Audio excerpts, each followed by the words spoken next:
땅에서 사람들의 평화 기뻐하시며 이룬 사람, 그 사람이 자신이 돼야 되죠. 자신. 제가 되고 여러분이 되고. 우리 한번 따라합시다. 말씀 은혜 받읍시다. 예, 말씀 은혜 받는 시간 되기를 주의 이름으로 축복합니다.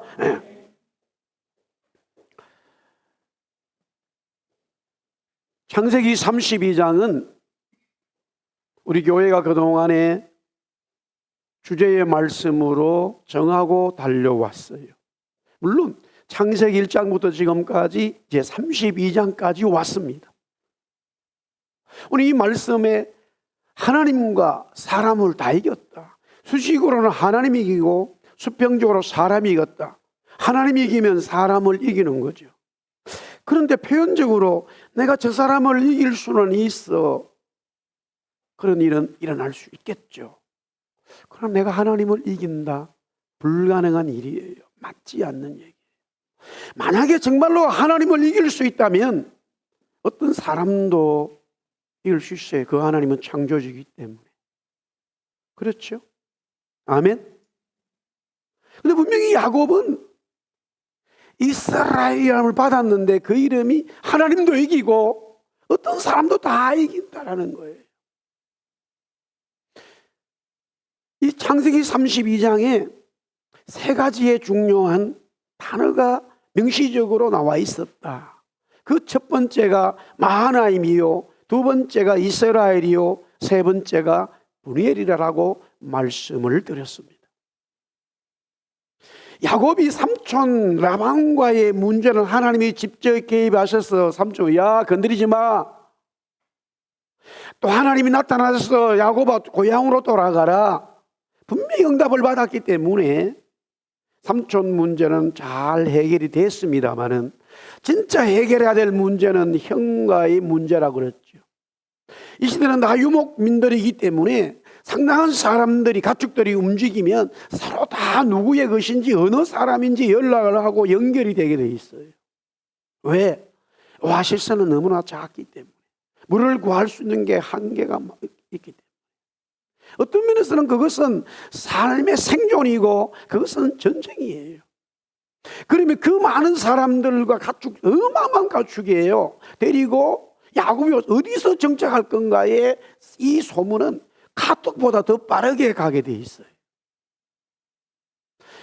에서가 400명의 군사를 거느리고 야 잘됐다 20년 만에 이놈. 야곱은 종들을 보내서 그 정황을 살펴보는데 그렇게 돌아와서 보고해 주인님 형님이 400명 그것도 군사들입니다. 대단합니다. 그 소식을 들은 야곱은 두려워할 수밖에 없는데 이 창세기 32장을 시작하면서 그 사건 전에 하나님은 마하나임이라고 하는 따라합시다. 하나님의 군대를 야곱에게 보여주셨다라는 거예요. 왜? 항상 우리는 그렇습니다. 하나님이 우리를 사랑하시고 보호하시고 인도하실 때에 그 사람에게 어떤 어려운 일이나 문제가 생기기 전에 하나님은 그것을 이기도록 감당하도록 힘을 주신다라는 사실이에요. 그것은 국가적에도 마찬가지였고요. 교회도 그렇고 개인도 마찬가지예요.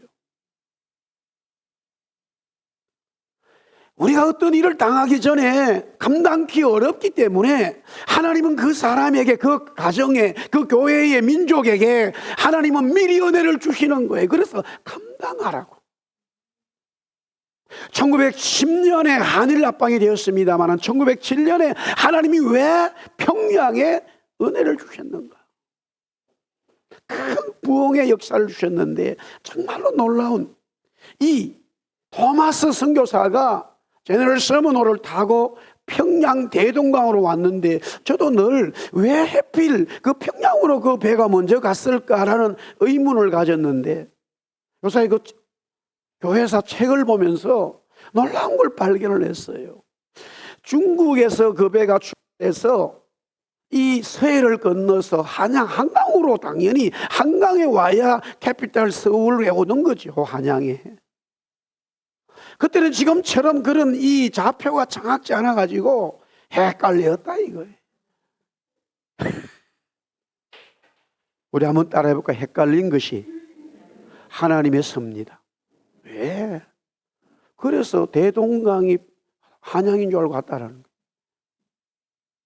여러분들, 하나님의 역사는요, 희한하다니까요.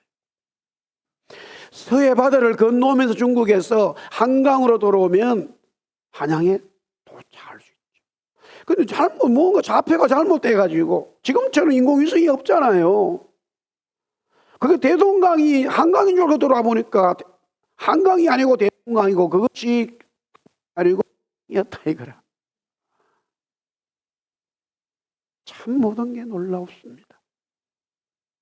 하나님은 야곱의 형 에서가 400명의 군사를 거느리고 오는 걸 이미 저기서 보고 있었기 때문에 야곱아 두려워하지 마. 내가 에서보다 더 큰 군대 보여줄게 하고 하나님의 군대 보여주었어요. 그러면 아멘 할렐루야 찬송이 나오고 믿음이 나와야 되는데 그렇지 않은 게 인간이라 이 말이에요. 자, 이렇게 말하니까 속이 많이 찔리죠. 찔리는 사람들 은혜로 받았고 하나님의 은혜가 없음에도 불구하고 실패했다라는 거예요. 저도 마찬가지. 아니 이스라엘 백성들이 그랬었어요. 10가지 장 엄청나죠. 그뿐만이 아니에요. 홍해에서 엄청난 이 바다를 건너가는 만약에 여러분들 그 자리에 있었다면 하나님이 나에게 무엇을 해도 이제는 하나님 나 부인하지 않을 거야. 그렇게 고백할 수 있겠지요. 그런데 웬일입니까? 광야에 40년 동안 깜깜 백성들은 불평하고 모세가 어떻고 하나님이 어떻고 애굽으로 돌아갔다 발이 났다 그러고 끊임없는 우리의 제약성들이 나와요. 야곱은 하나님의 군대를 보았기 때문에 자기의 종들이 보고하는 에서의 400명의 군대에 대한 믿음이 생겨야 되는데 그렇지 못하고 두려워서 잘 바를 모르지. 당연히 그 다음에 수수는 스텝 바이는 야곱의 전형적인 행동과 말과 모습들이 나오게 돼 있어요. 하나님의 군대는 다 잊어버리고 이제부터 때를 나누고 선물도 준비하고 그러면 자기의 생각과 계획이 진행됐을 때 그래 이것은 틀림없이 되고 마음이 평안하고 와야 되는데 더 불안하니까 혼자 강가에나 맡게 되는 거예요. 우리의 생각은요 불안한 정도가 아니에요. 우리 한번 따라 우리의 생각은 사망이다. 로마서에 나와요. 우리의 생각은 사망이라니까. 아예 쓸모없는 이야기라는 거예요. 그러나 성령님이 주시는 생각은 생명이고 평안이라고 말해요. 그 말은 우리의 생각은 쓸모없기 때문에 평안이 없어요. 불안하다는 이야기예요. 마음이 답답하다는 거지요.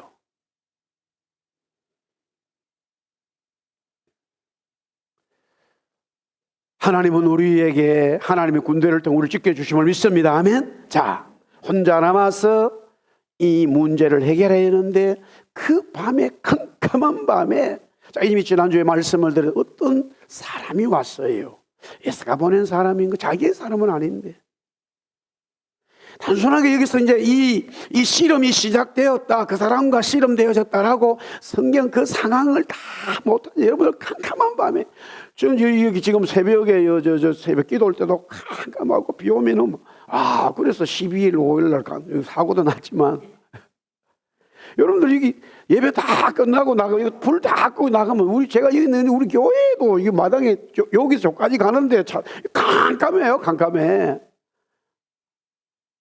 많은 사람들이 목사님 제발 밖에 물 하나 좀 달아달라고 지금 많은 사람들이 요구를 하고 있어요. 무섭다 이 말이야.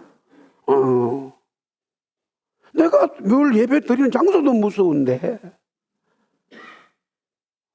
그것도 밤 12시 만약에 제가 나가는데 누가 장로님 이 차장님도 아니고 이제 아무도 대체 누구야? 얼마나 두렵겠어요. 옳은 내용들이 없을 뿐이지 상당한 거기에 많은 것들이 나온다. 여기서 계속 요새 인문학 공부를 좀 계속 이렇게 TV를 통해서 보고 있는데 한국의 유명 김정은 교수님이라고 이 심리학 교수예요. 인간은 가장 중요한 것이 심리학에서 말하는 거예요. 소통하지 않으면 안 되겠다. 하나님이 원래부터 인간을 소통하도록 만들다. 그렇게 만들었는데 그러면 그 소통을 어떻게 할 거냐? 가장 기본적인 것은 터치다 이거예요. 그래서 엄마가 아이를 놓으면 바로 왼쪽으로 아이를 탁 안으면서 여기 심장을 듣도록 가슴에 댄다. 젖을 빨도록 터치. 지금 그 얘기를 뭐 다 이 시간 할 수 없지만 지금 여기서 그 신비스러운 사람이 이 땅에 오실 예수님이에요. 아멘? 이미 뭐 우리가 결론적으로 제가 이미 그분하고 잡았다는 건 터치가 일어난 거예요. 상호작용이 일어났다. 심리학에서. 뭔가가 주고받는다 이거예요. 뭔가가 주고받는다. 이미 손을 잡고 이 허리를 잡았을 때는 뭔가가 소통이 된다 이거예요. 하나님은 우리를 잡아주고. 그런데 보세요. 내가 우리 장로님 손을 딱 잡았을 때에 인사하면 제가 손을 잡았지만 손이 잡히는 거예요.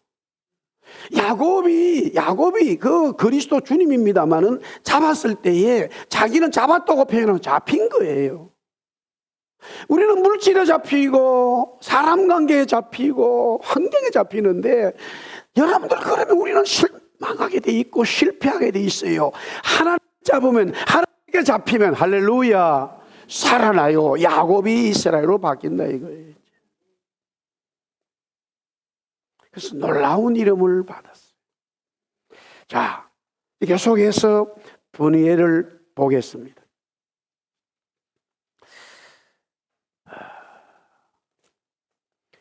29절 30절 다시 한번 볼까요? 29절 30절 한 번 더 보겠습니다. 29절 30절 우리 같이 한번 다시 한번 읽겠습니다. 시작.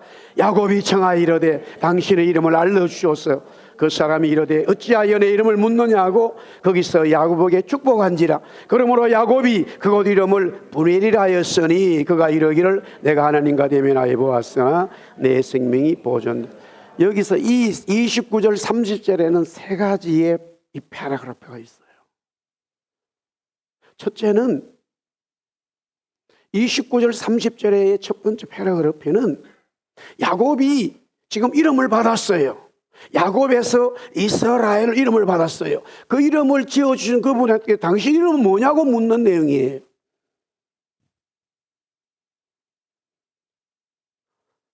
그러면서 축복해 주었기 때문에. 그런데 그 사람이 왜 내 이름은 물어?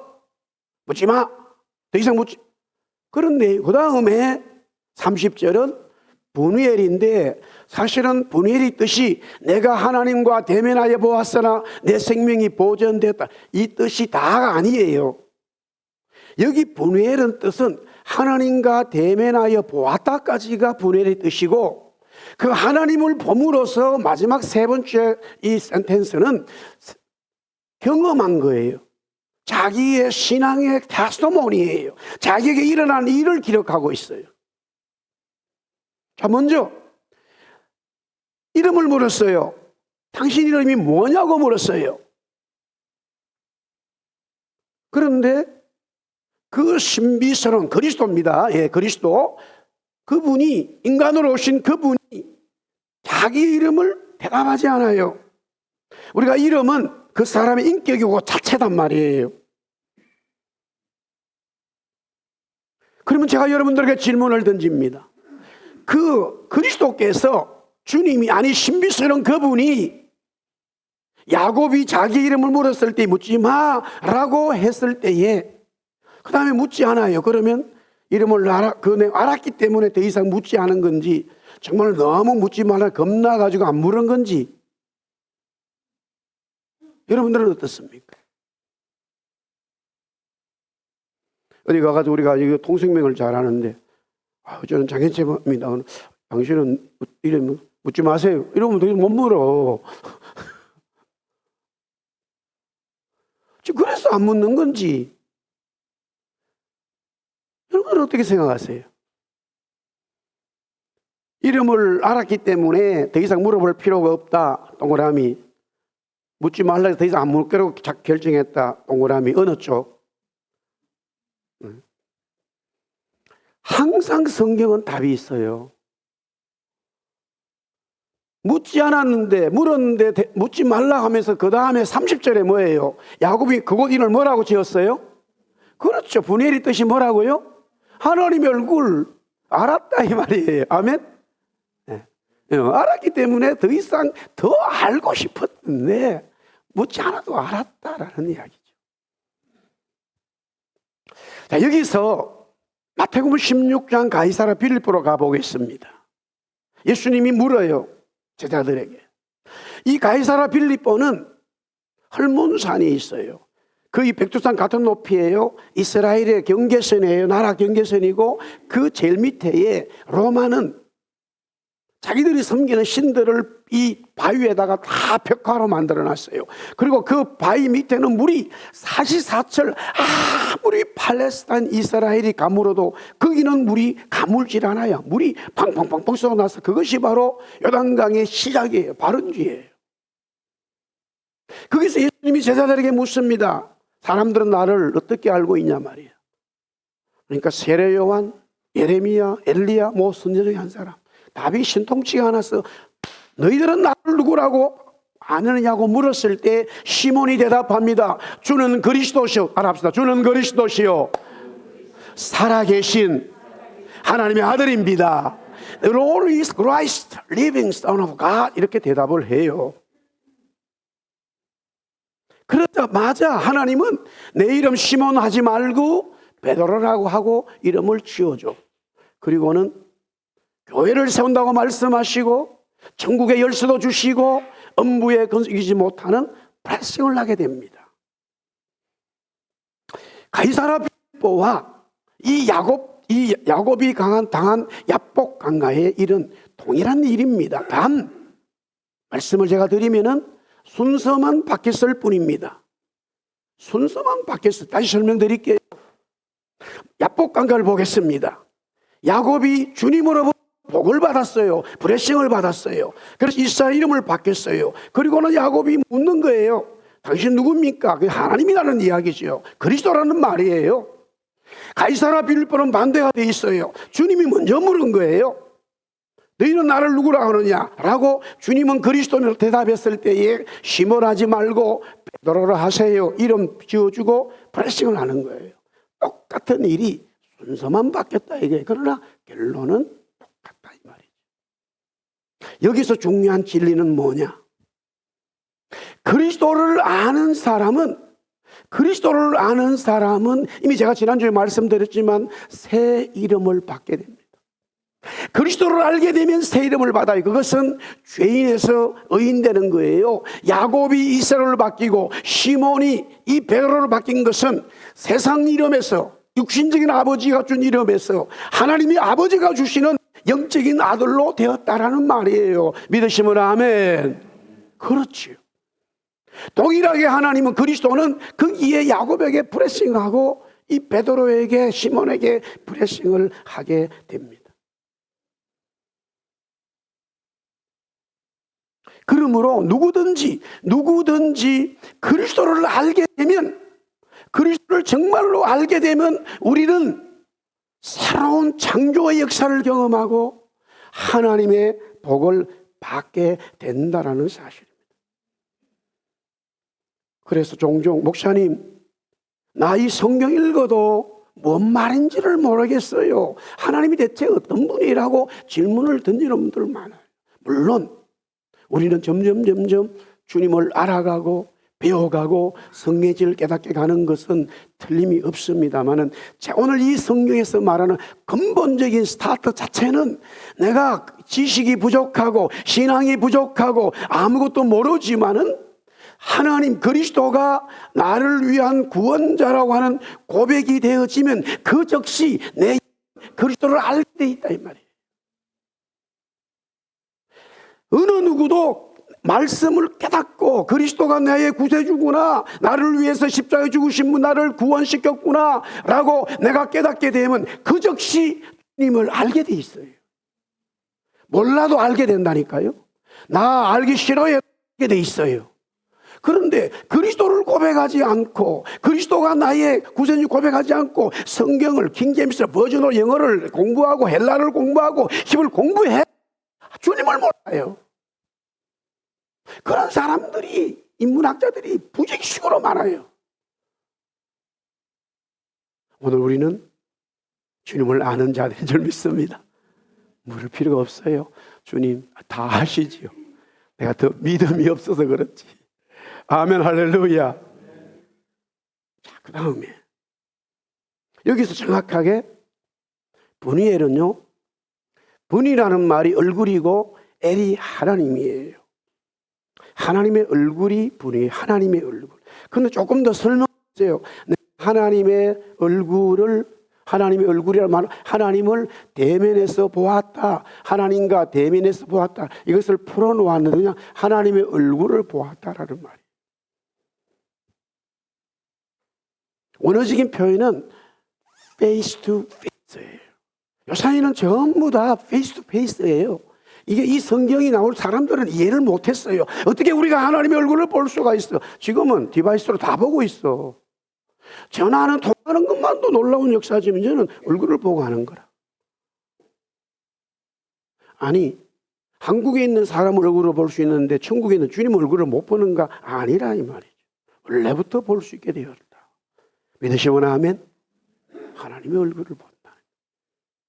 요한계시록 22장 15절에서 5절에 보면은 이렇게 기록되어 있어요. 또 그가 수정같이 생명수의 강을 내게 보이니 하나님과 및 어린 양의 보좌로부터 나와 길 가운데 흐르더라. 강좌 위에 생명나무가 있어 12가지 열매를 맺되 날마다 달마다 그 열매를 맺고 그 나무 잎사귀들은 만국을 치료하기 위하여 있더라.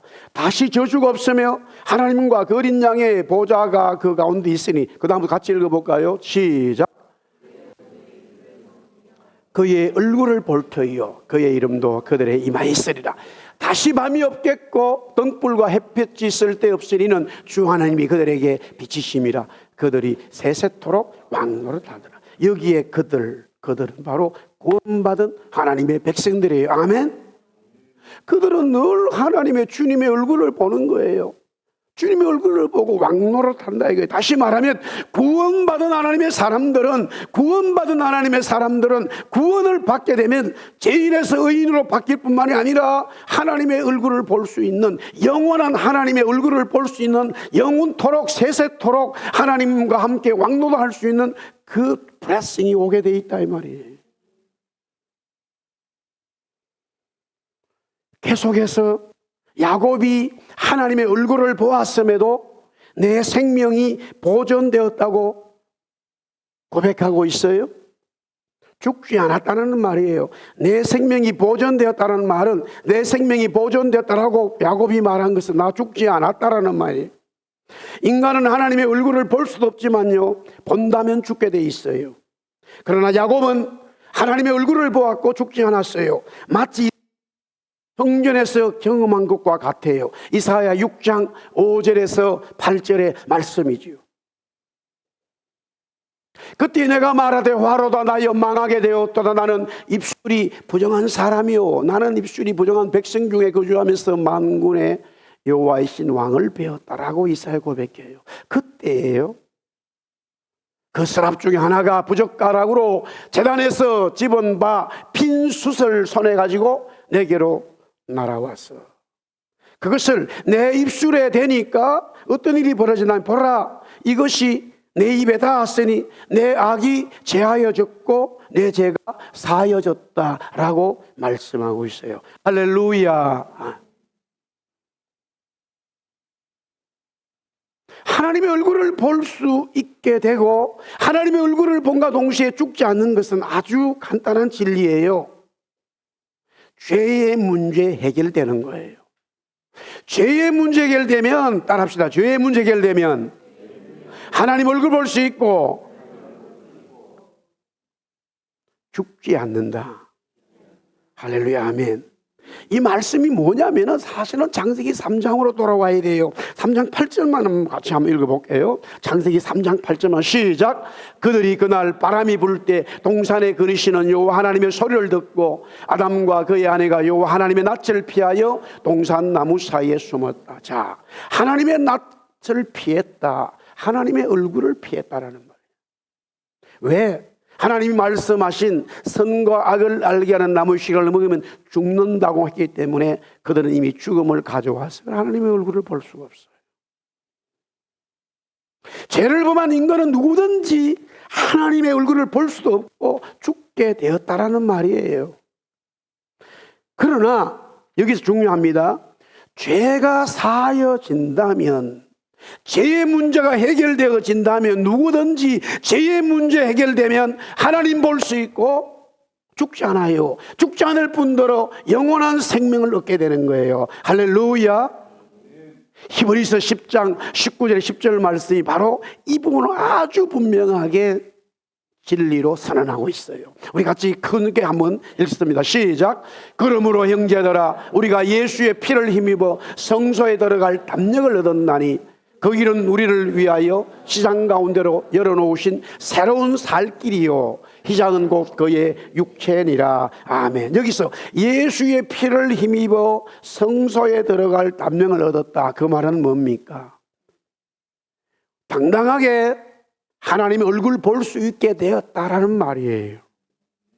당당하게 하나님 만날 수 있게 되었다라는 말이에요. 아멘. 당당하게 하나님 앞에 나가서 결제 받을 수 있다라는 이야기예요. 누구 때문에? 예수 그리스도의 피 때문에. 자, 그 다음에 새로운 살길, 새로운 살길. 여기서 바로 영원한 생명의 길이라는 말이에요. 죽지 않는다는 말이에요. 죽는 길은 새로운 살 길 아니에요. 죽는 길이에요. 그러나 우리가 새로운 살 길, 영원히 사는 것은 죽지 않는다라는 말이에요. 그리스도로 말미암아 우리가 하나님의 얼굴을 볼 수 있고, 그리스도로 말미암아 우리는 영원히 생명의 길을 가지고 살아가게 되었다라는 말이죠. 예수 그리스도가 십자가에 죽음으로써 우리와 하나님과 맡겼던 휘장이 사라졌어요. 주님의 죽음이 우리에게는 하나님의 얼굴을 볼 수 있는 구원이 되었고, 주님의 부활이 우리에게는 영원한 생명을 가져왔다. 할렐루야. 분이엘의 사건, 분이엘의 이름, 야복 광가에서 일어난 야곱의 변화, 하나님의 블레싱, 구속의 역사. 할렐루야. 성탄절이 다가옵니다. 제 말씀을 정리하겠습니다. 제가 계속적으로 양자 컴퓨터를 좀 보고 설명을, 이렇게 지식들을 쌓아가고 있는 중에 오늘 아침에 또 이 구글에서 만든 이 양자 컴퓨터 때문에 지금 이 비트코인이 완전히 이게 망하게 되었다. 그럼 무슨 얘기인가? 비밀을 다 풀어버린다 이게. 양자 컴퓨터는 패스워드가 다 필요 없다 이거. 이제 은행에 돈 일이 큰일 나게 된 것 같아. 그런 막 난리야. 우리 여러분과 제가 이해를 하든 못하든 과학자들은 이렇게 설명할 길밖에 없다는 거예요. 죽은 고양이, 산 고양이. 우리가 쓰는 컴퓨터는 죽은 고양이가 있고 산 고양이 있고, 죽은 고양이는 재료고 산 고양이는 일이다. 그걸 가지고 만든 게 일반 컴퓨터고, 양자 컴퓨터는 죽은 고양이와 산 고양이가 함께 있다. 그걸 중첩이라고 했어요.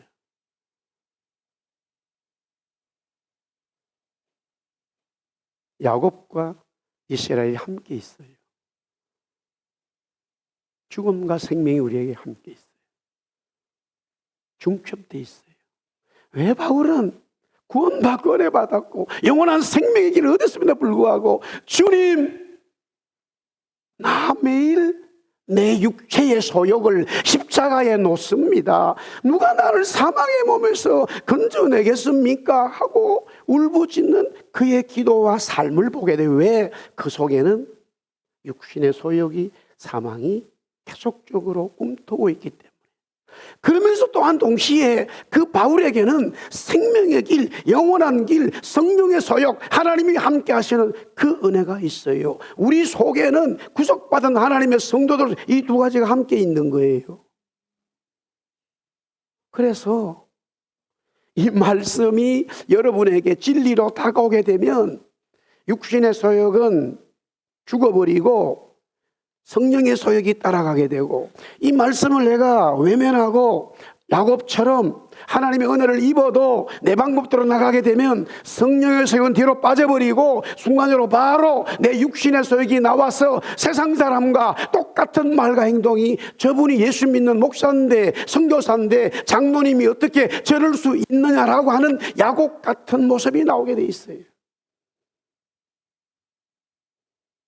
우리에게는 이제는 죽음과, 그리스도를 모르는 사람들은 죽음밖에 없어요. 그러나 우리에게는 죽음과 생명이 중첩되어 있어요.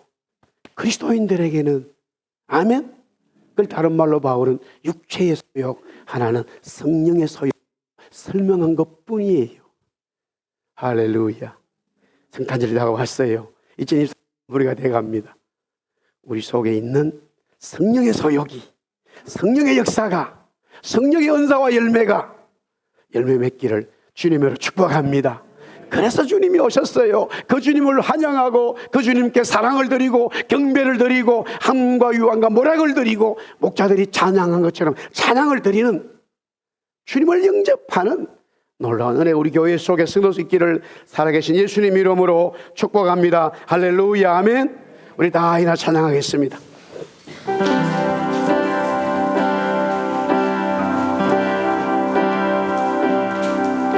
내 영혼이 되고 확정되어 사오리, 믿음의 눈으로 주를 바라봅니다. 내 영혼이 확정되고 확정되어 사오리, 믿음의 눈으로 주를 바라봅니다.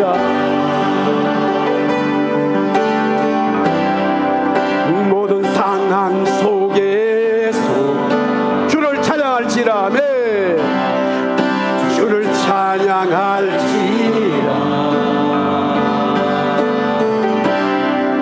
주는 너희의 큰 상급, 아멘, 큰 도움이시라. 내 영혼이